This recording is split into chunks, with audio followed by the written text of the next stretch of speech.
Everyone.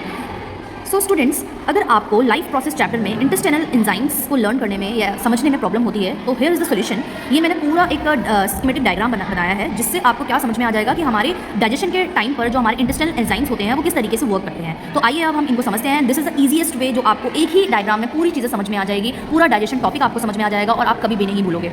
इस schematic diagram को आप अपने नोट्स में भी इंक्लूड कर सकते हो और मेरी वीडियो को देख सकते हो। बाकी पूरी प्रोसेस को डिटेल समझने के लिए आप वीडियोस भी देख सकते हो जो कि मैंने अपलोड की हुई है यूट्यूब पर। आप प्लीज़ वहाँ पर विजिट करिए और देखिए। ठीक है, आइए अब हम समझते हैं। तो इंटेस्टाइनल एंजाइम्स हमारे बॉडी के अंदर कौन कौन से होते हैं और वो क्यों ज़रूरी है। सबसे पहले आपको ये पता होना चाहिए कि जो एंजाइम्स होते हैं वो क्या होते हैं। वो प्रोटीन्स होते हैं हमारी बॉडी के अंदर और वो क्या करते हैं, हमारी बॉडी में जो केमिकल एक्टिविटीज़ होती हैं उनको क्या करते हैं, कराते हैं। यानी कि इन एंजाइम्स की हेल्प से हमारी बॉडी के अंदर बहुत सारी केमिकल एक्टिविटीज़ होती हैं, मेटाबॉलिक एक्टिविटीज़ होती हैं और फूड का ब्रेकडाउन होता है। अब सपोज करो हम फूड लेते हैं उसमें मेनली कार्बोहाइड्रेट, फैट और प्रोटीन्स होते हैं। ठीक है, तो ड्यूरिंग द डाइजेशन प्रोसेस जो कार्बोहाइड्रेट होता है वो किसमें ब्रेकडाउन होता है, ग्लूकोज में ब्रेकडाउन होता है। याद रखिएगा, क्योंकि कार्बोहाइड्रेट क्या होता है, कार्बोहाइड्रेट से हमें शुगर मिलती है और शुगर को हम क्या बोलते हैं, शुगर में क्या कौन सा कंपाउंड होता है, दैट इज ग्लूकोज होता है। ठीक है, अब सपोज करो हमारे खाने में फैट है तो वो किसमें ब्रेकडाउन होगा, फैटी एसिड एंड ग्लिसरॉल में कन्वर्ट हो जाएगा, यानी ब्रेकडाउन हो जाएगा। और अगर हमारे खाने में प्रोटीन है तो वो किसमें कन्वर्ट होगा, एमिनो एसिड्स में कन्वर्ट हो जाएगा। ठीक है, अब ये थे हमारे क्या होते हैं, इंटेस्टाइनल एंजाइम, यानी कि ड्यूरिंग द डाइजेशन प्रोसेस ये चीज़ें हमारी डाइजेस्ट हो जाती हैं। अब हमारी ड्यूरिंग द डाइजेशन प्रोसेस जो स्मॉल इंटेस्टाइन है वो भी कुछ सिक्रेशन रिसीव करती है।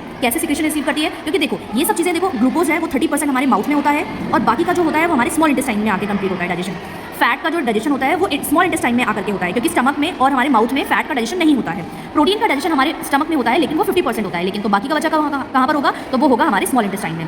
अब हम स्मॉल इंटेस्टाइन को समझते हैं। तो स्मॉल इंटेस्टाइन जो होती है बेटा, उसमें ना दो हमारी जो ग्लैंड्स होते हैं उनसे कुछ सिक्रेशन रिसीव होती है। जैसे कि फर्स्ट जो दो ग्लैंड्स के नाम क्या है, एक तो है लिवर और दूसरा है पैंक्रियास। तो लिवर से आप जानते हो कि लिवर जो होता है वो बाइल जूस बनाता है। क्या बनाता है, बाइल जूस बनाता है, लेकिन वो अपने पास रखता नहीं है। वो किसको दे देता है, वो स्टोर करने के लिए गॉल ब्लैडर के पास भेज देता है। यानी कि लिवर बनाता है बाइल जूस लेकिन स्टोर कहाँ पर करता है, गॉल ब्लैडर में। तो गॉल ब्लैडर की जो सिक्रेशन होती है वो डायरेक्ट स्मॉल इंटेस्टाइन के अंदर होती है। और जो बाइल जूस होता है वो एक्चुअली क्या करता है, हमारे फैट को इमल्सिफाई करता है। इमल्सिफाई का मतलब होता है उसको फर्दर और ब्रेक डाउन करता है। यानी कि जो हमारे फैट के बड़े बड़े लार्ज ग्लोब्यूल्स होते हैं उनको वो छोटे छोटे फैट ग्लोब्यूल्स में कन्वर्ट करता है, जो कि डाइजेशन में हेल्प होती है। यानी कि बिल्कुल ब्रेकडाउन, बिल्कुल स्मॉल पार्टिकल्स में जो फैट होता है वो ब्रेकडाउन हो जाता है। ठीक है, पैनक्रियाज से हमें 3 सिक्रेशन मिलती है। First is trypsin, second is pancreatic amylase and third is lipase. ठीक है, अब मैंने आपको बताया था ना कि 2 ग्लैंड सिक्रेट करते हैं, तो वो 2 ग्लैंड कौन से थे, लिवर और पैनक्रियाज थे। तो पैनक्रियाज से आपको 3 चीज़ें पता चल गई। ट्रिप्सिन का काम क्या है, ट्रिप्सिन एक ऐसा एंजाइम है जो कि प्रोटीन्स को पेप्टोन्स में कन्वर्ट कर देता है। प्रोटीन को किसमें कन्वर्ट करता है, पेप्टोन्स में कन्वर्ट कर देता है।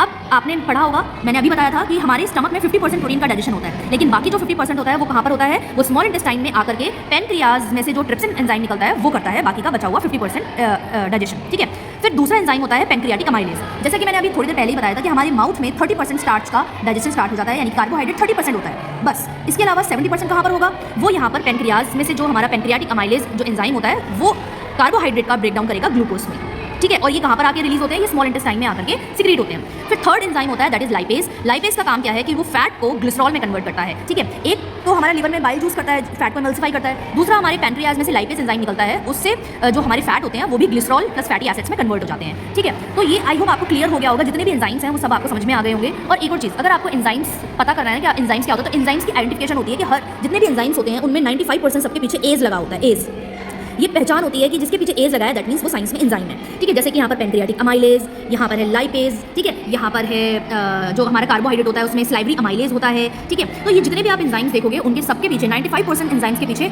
एज लगा होता है। अब यहाँ पर कुछ एक्सेप्शंस तो हमेशा होते हैं, जैसे कि ट्रिप्सिन है, trypsin also enzyme but it is not end with the ase suffix. ठीक है, तो आई होप आपको ये पूरा डायग्राम अच्छे से क्लियर हो गया होगा। That's all.